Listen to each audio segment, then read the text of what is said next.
خوفناک بیماری جو ہے جس کی وجہ سے آدمی کا مرتے وقت ایمان بھی معتبر نہیں ہوتا.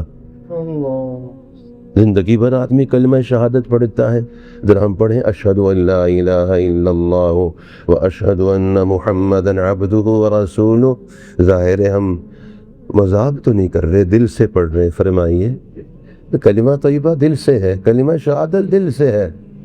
اور کوئی سوچ بھی نہیں سکتا کہ گپ شپ میں پڑھ رہے ہوں. اللہ کبھی ایسا موقع نہ لائے معاذ اللہ کہ ہم کلمہ طیبہ سے مذاق شروع کر دیں، کلمہ شہادت سے مذاق. اللہ کبھی ایسا موقع نہ لائے. ہماری استعداد اتنی ختم نہ ہو جائے کہ ہم اللہ کے دین سے بھی کھیلنے لگ جائیں، مذاق کرنے لگ جائیں. اللہ تعالیٰ نسلوں کی نسلوں کو محفوظ فرمائے.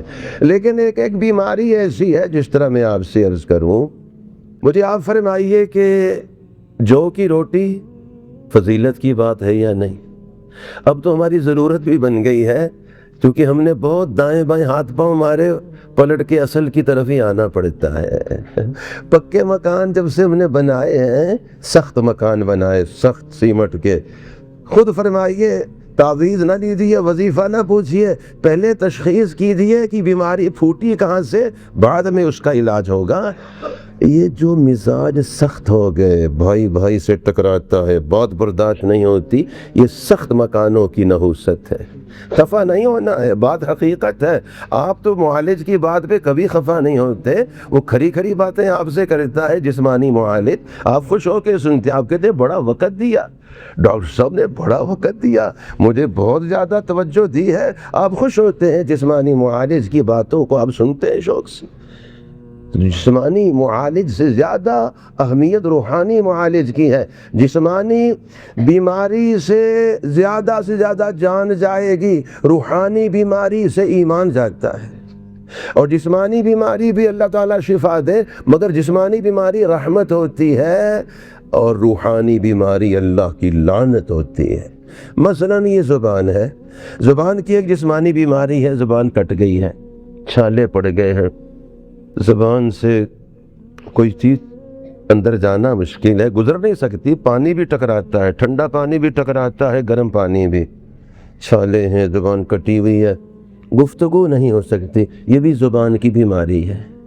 لیکن یہ جسمانی بیماری ہے، اللہ تعالیٰ اس سے بھی ہم سب کو بچائے. مگر یہ نعمت ہے، اس بیماری پر اللہ کی رحمت اترتی ہے، گناہ معاف ہوتے ہیں، درجے بلند ہوتے ہیں. آسان لفظوں میں جسمانی بیماری سے گناہ جھڑتے ہیں. فرمائیے جسمانی بیماری سے گناہ جھڑتے ہیں. اسی زبان کی ایک روحانی بیماری ہے، جھوٹ بولنا، گالی دینا، گانا بجانا، غیبت کرنا. یہ اس زبان کی روحانی بیماری ہے. اس بیماری پر گناہ بڑھتے ہیں، اللہ کی لعنت آتی ہے. بات واضح ہوگی جسمانی روحانی بیماری کی.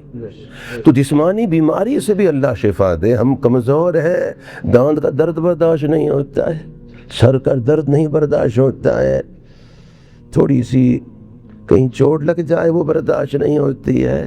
ذرا سی چوٹ لگی تھی، دراجہ ناریہ موٹر سائیکل سے ایسے گرے، وہ بھی کوئی تیز رفتار نہیں تھے.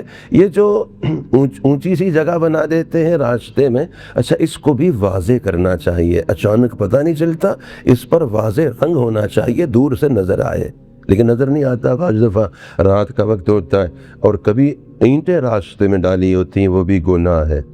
راستے میں بجری اور ریت عمومی شاہراہ پہ بڑا گناہ ہے، بہت نامناسب ہے. یا اللہ جسمانی بیماری بے شک رحمت ہے، مگر ہم کمزور ہیں.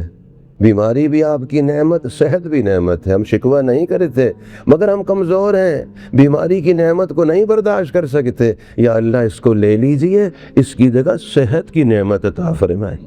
آپ کتنے کریم ہیں، اپنا کرم فرمائیے. بہرحال اتنی بات تو واضح ہوگی کہ جسمانی بیماری گناہ جھڑتے ہیں، روحانی بیماری گناہ بڑھتے ہیں.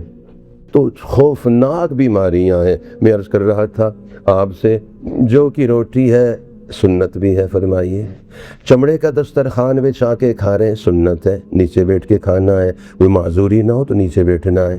ہاتھ دھو کے کھانا ہے، اپنے سامنے سے کھانا ہے. سب نے مل کر کھانا، ایک برتن میں کھانا ہے، ایک بڑی رکابی ہے، سب گھر کے افراد اسی میں مل کے کھا رہے ہیں۔ جتنے ہاتھ زیادہ برتن میں ڈلتے ہیں اتنی برکت زیادہ ہوتی، اور جب سے برتن جدا جدا ہوئے، ہر ایک نے اپنی پلیٹ اٹھائی ہوئی ہے تو برکت بھی جدا ہو گئی ہے، مقدر بھی جدا ہو گئے ہیں۔ یہ مستقل ایک المیہ ہے۔ اور وظیفہ کیا ہے؟ میرے نبی علیہ السلام کی نسبتوں کو اپنانا۔ تو بہرحال ہاتھ دھو کے کھانا، جو کی روٹی سے کھانا، کدو کا سالن کھانا، بیٹھ کر کھانا، چمڑے کا دسترخوان بچھا کے کھانا، مل کر کھانا، اکٹھے ہو کے کھانا، کھانے سے پہلے کی دعا مانگ کے کھانا۔ فرمائیے اس وقت میں کسی گھر میں یہ اعمال ہو رہے ہوں، بڑی سعادت ہے یا نہیں؟ کہ ماشاءاللہ اکٹھے کھاتے ہیں، ایک برتن میں کھاتے ہیں، بڑی رکابی میں کھاتے ہیں۔ بہرحال میں عرض کر رہا تھا کہ ایسا گھرانہ ہے، بڑا قیمتی گھرانہ ہے، جو کی روٹی کھاتا ہے، کدو کا سالن کھاتا ہے، بیٹھ کر دسترخوان پہ ایک برتن میں ہاتھ دھو کے۔ بتائیے اس وقت میں یہ قابل ستائش، قابل تعریف گھر ہے یا نہیں؟ سب تعریف کریں گے۔ اللہ تعالیٰ مجھ پہ بھی واضح فرما دے، اللہ تعالیٰ ہم سب کو چوکنا بنا دے۔ چوکنا کا معنی ہوتا ہے چار کونوں پہ نظر ہو، چار کونوں پہ، گویا دو کان نہیں ہے، چار کان ہیں۔ چوکنا، چار کونوں پہ نظر ہو، بیدار، ہوشیار ہو۔ دیکھیے نافع، مشک، یہ ہر ہرن میں نہیں ہوتا ہے، ہر ہرن میں نہیں ہوتا۔ میرے ساتھ فرمائیے، ہر ہرن میں وہ کستوری نہیں ہوتی، ہر ہرن میں نہیں ہوتی ہے، کسی میں ہوتی ہے۔ جس میں ہوتی ہے اس کو پتہ ہوتا ہے، اس کو اللہ تعالیٰ بتا دیتے ہیں تیرے اندر قیمتی خزانہ ہے اور دشمن تیرے پیچھے لگا ہوا ہے۔ آپ غور فرمائیے، تاریخ اٹھائیے، حیات الحیوان اٹھائیے، اور بھی ساری تحقیقات سامنے لائیے۔ وہ ہرن جس کو اللہ نے نافع، مشک، کستوری دی ہے، یہ قیمتی نعمت دی ہے، وہ سوتا نہیں ہے، اونگتا بھی نہیں ہے، بے چین رہتا ہے کہ دشمن وار نہ کر دے، ایسا نہ میں ذرا غافل ہوں میرا دشمن وار کر دے۔ وہ مشک زیادہ قیمتی ہے یا ایمان؟ کلمہ طیبہ زیادہ قیمتی ہے، میرے نبی علیہ السلام کا رشتہ زیادہ قیمتی ہے۔ اتنی بڑی دولت اللہ نے ہمیں دی ہے اور ہم غافل ہیں، ہمیں ہوش تک نہیں ہے۔ اس نعمت کو ضائع کرنے والی چیز، جو شروع میں آپ نے کلمہ طیبہ، کلمہ شہادت پڑھا ہے، ایک طرف یہ بڑی خیر کی بات، جیسے جو کی روٹی، کدو کا سالن، سب چیزیں آپ نے حلال طریقے سے کاروبار کا ارادہ کیا۔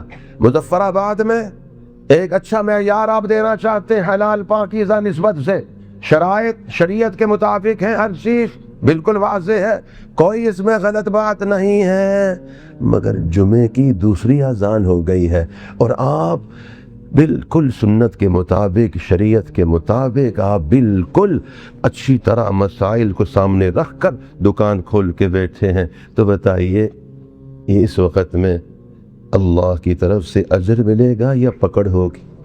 چونکہ سامنے ایک اور چیز ہے جس کو آپ توڑتے ہوئے جا رہے ہیں، یہ غلط ہے۔ اب یہاں دیکھیے کلمہ طیبہ، کلمہ شہادت تو ہے، لیکن فرمایا جو جھوٹ بولتا ہے، کیا جھوٹے کی گواہی معتبر نہیں ہوتی ہے؟ جھوٹے کی گواہی کا دنیا کی عدالتوں میں اعتبار نہیں ہوتا ہے۔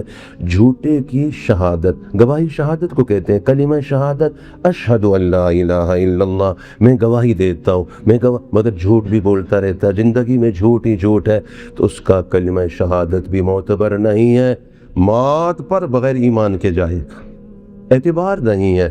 میرے محبوب، میرے حبیب، میرے آقا، میرے مولا صلی اللہ علیہ وسلم نے ان بری عادتوں کو بہت زیادہ سختی سے منع فرمایا۔ برائی برائی ہے، اچھائی اچھائی ہے۔ یہ نہیں ہو سکتا ہے کہ جھوٹ کو تو میرے نبی علیہ السلام بہت بدبودار چیز فرمائیں، میری امت سچ کو تلاش کرو، سچ ہی کو اختیار کرو، ایسا کرو گے تمہارا نام صدیقین میں لکھا جائے گا۔ کیا مطلب؟ صدیقین میں سچے لوگوں کا نام لکھنے کا معنی حضرت سیدنا صدیق اکبر رضی اللہ تعالیٰ عنہ کے ساتھیوں میں نام لکھا جائے گا۔